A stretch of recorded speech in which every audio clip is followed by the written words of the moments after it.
আপনি দেখছেন news now আমরা জানি কোনটা খবর।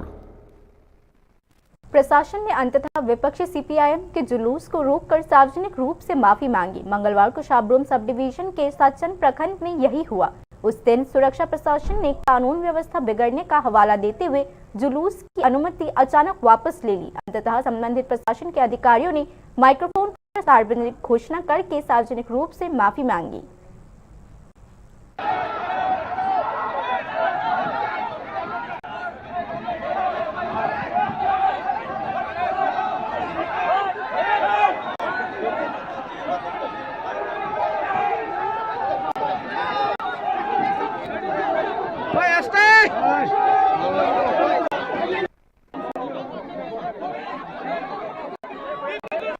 থেকে আমি প্রিপারেশন গ্রহণ করব ছিল এই বিষয়ে তো আমি বিশেষজ্ঞ বলতে পারছি।